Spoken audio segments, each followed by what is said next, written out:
sorry, ini untuk anaerobic respiration. Kembali lagi bersama Mr. Oni. Muka saya taruh paling atas itu aja ya.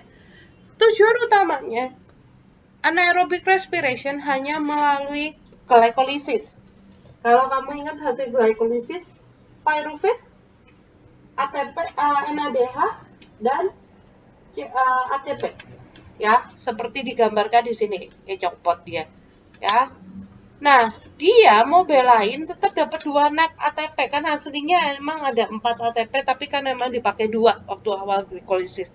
Nah, tapi seiring dengan berjalannya waktu, kalau dia terus-terusan pakai glikolisis untuk satu glukos menghasilkan 2 ATP, lama-lama NAD-nya habis, NAD plusnya. Semuanya sudah dikonvert jadi NADH. Jadi otomatis glikolisisnya akan stop. Even dia nggak bisa bikin energi lagi. Nah, tapi kan dia tetap mau hidup. Tetap butuh energi. So, ini piruvatnya, NAD-nya NADH-nya harus dikonvert back. Jadi NAD.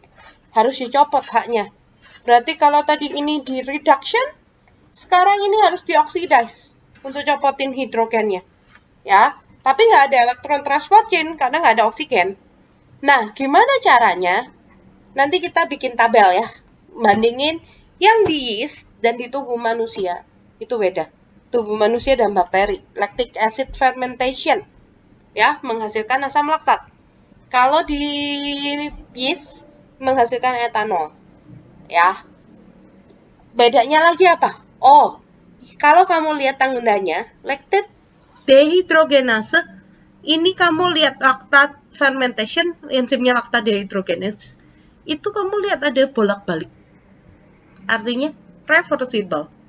Makanya kalau kamu habis olahraga, ngos-ngosan untuk ambil oksigen, sehingga dia bisa laktatnya di breakdown.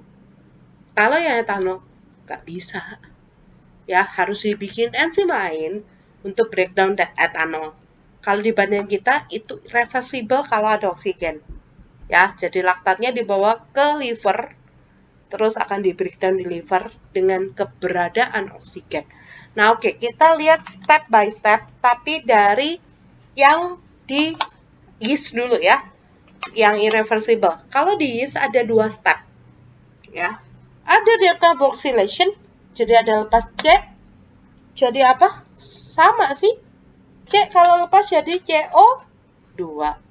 Ya, ada lepas C jadi CO2. Nah, itu step pertama, pakai enzim namanya pyruvate decarboxylase. Kenapa namanya itu? Ya, namanya juga dilepas oksigennya nih. Ya. Waktu pyruvate dilepas CO2 jadi CO2, itu akan jadi asetildehid. Aldehid gitu ya. Nah, aldehid di reduce, karena yang akan di oxidation yang NAD ini kan, nanti dia sembuang H, ya, ini akan jadi etanol. Nanti belajar lagi di chemistry, reduction, dan oxidation yang organik. Ya, kalau kamu lihat, oke, jumlah O-nya sekarang kan ini dia sekarang akan di reduce tambah H. Oke, tambah H. Oke, hitung aja jumlah H-nya. Kalau nggak percaya, ya. Kita lihat pakai pen dulu. Oke, jadi prosesnya itu begini. Piruvat itu ada 3 karbon. Ya, kamu kemarin sudah belajar. Piruvat 3 karbon tujuannya adalah untuk konversi balik si NADH jadi NAD. Ya, reduce NAD will be convert back into NAD plus ya. Jadi yang tahap pertama, karena piruvat dan asetildehid itu beda jumlah karbon, berarti ini ada lepas CO2. Ya, jadi C-nya 1, ini akan pindah ke sini, lepas jadi CO2.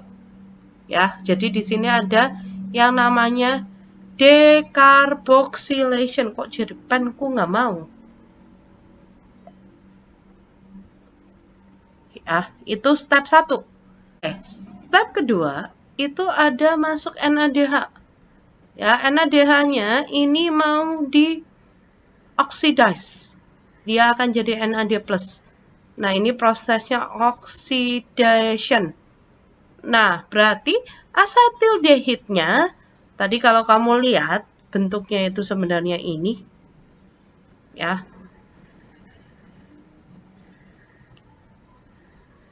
Akan diubah jadi etanol. Nah, ya, ini prosesnya namanya reduction. Jadi dari ini asatildehid ke etanol itu reduction. Ya, dia nambah H nanti. Dapat H dari mana? Dari ini. H-nya pindah dong. Nah, kayak gitu ya. Kalau kamu lihat baik-baik di sini jelas banget itu redoxnya.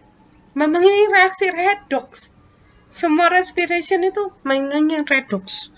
Ya, nih kamu lihat. Oh, H-nya sini berubah pindah tempat ke sini. Nah, udah kelihatan tuh. Redoxan. Nah, kalau laktat gimana?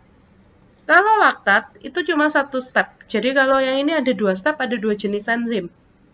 Gitu ya, karena emang tiap step beda enzim. Dan irreversible. Kalau yang ini reversible dan hanya satu step. Dari piruvat ke laktat, jumlah karbonnya sama.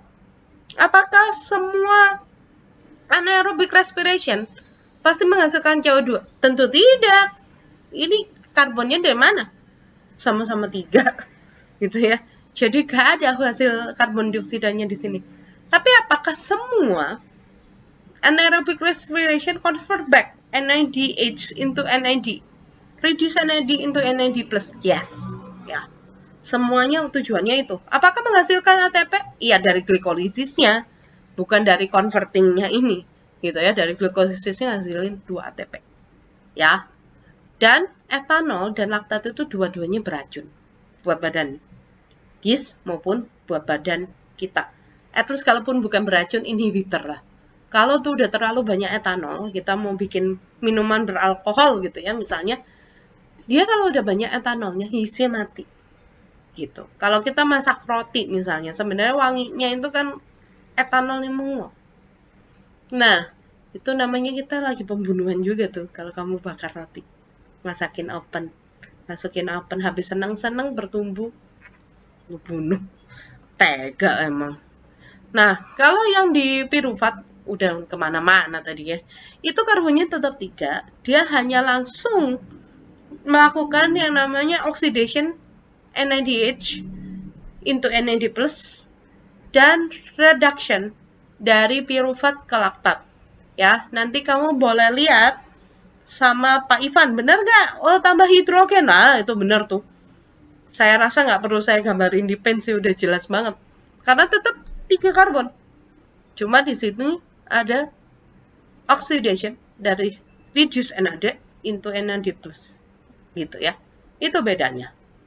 Saya rasa cukup untuk anaerobic respiration yang butuh di video.